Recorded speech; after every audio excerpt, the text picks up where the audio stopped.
called hustlers. In the corporate world, they're called CEOs and businessmen. I used to talk a lot. I was slick. In the corporate world, they call that a master communicator. Okay? So here were the parallels between the street hustler, the multi-million-dollar drug dealers, who never used drugs, who never was a part of gangs, who never carried guns. Age 19, millionaire, indicted by the federal government in 1988, served 10 years in prison. 10 years in prison that I served. 10 years.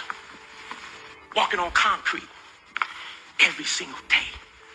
Sitting on a stainless steel toilet with toilet paper that's hard as a brown paper bag. So it was in 1984 that I embraced a criminal lifestyle. My criminal lifestyle was shaped by my mentors. I wanted more for my mother. I wanted more for my sister. And I decided that this was the way for me, which was the meal ticket for tens of thousands of young men of color in inner city communities across America. I was one of those guys. And it's not something that I'm proud of, but you always have to go back to the beginning of how it began. I made up to $35,000 a week in my heyday.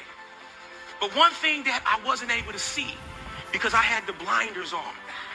When you grow up in poverty, the front lobe that many of these intellectuals talk about that goes undeveloped, it doesn't allow you to see the world through the eyes of people who have been exposed, who have had access to the American dream.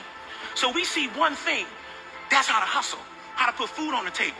And one of the biggest mistakes that many of our mothers in our community put on the burden of young boys is for a mother to say that you are the man of the house.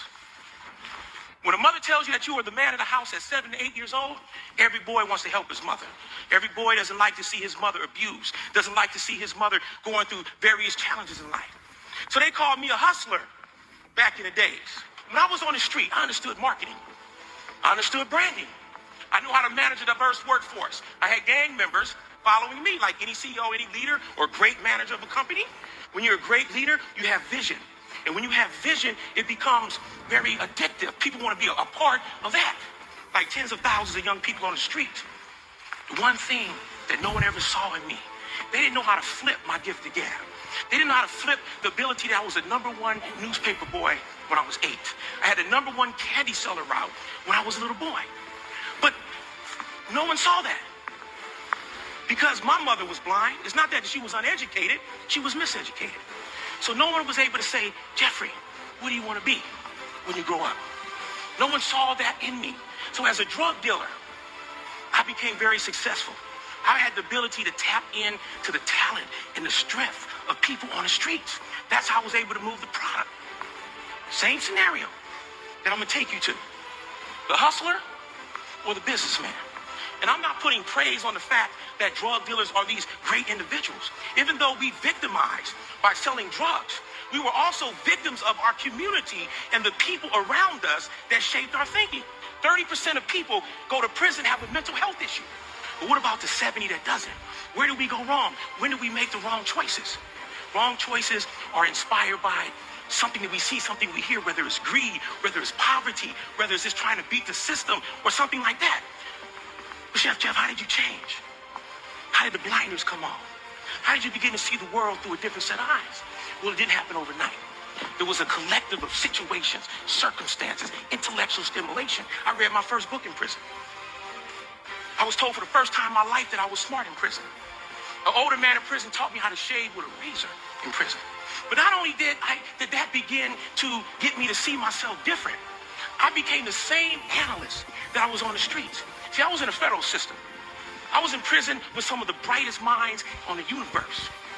Stockbrokers, presidents and CEOs of corporations, judges, lawyers, former DEA agents. I began to build the relationships with them. I became an intellectual jacker. I robbed them for knowledge. That's right. I learned to cook in prison. I found my gift. It was fueled by my dream. The gift was cooking. Never knew that in my life. When I came home from prison in 1996, they told me I couldn't get a job and I wouldn't get a job. Well, I proved them wrong. I went in as a dishwasher. When I first got my job, there were things I had to change about me when I got out of prison. Everything. I had to build a brand. I had to rebuild my image. Clean shaved my face. Took makeup to cover my earring hole up. No tattoos. Quit lifting weights so I wasn't big and bulky. I got my teeth fixed. $2,600 grill. Look at that. Because I understood the importance of a smile. I haven't had to straighten up the way I walk, because, I still walk cool sometimes. So this is how I used to walk. So I had to get my corporate swag down, right?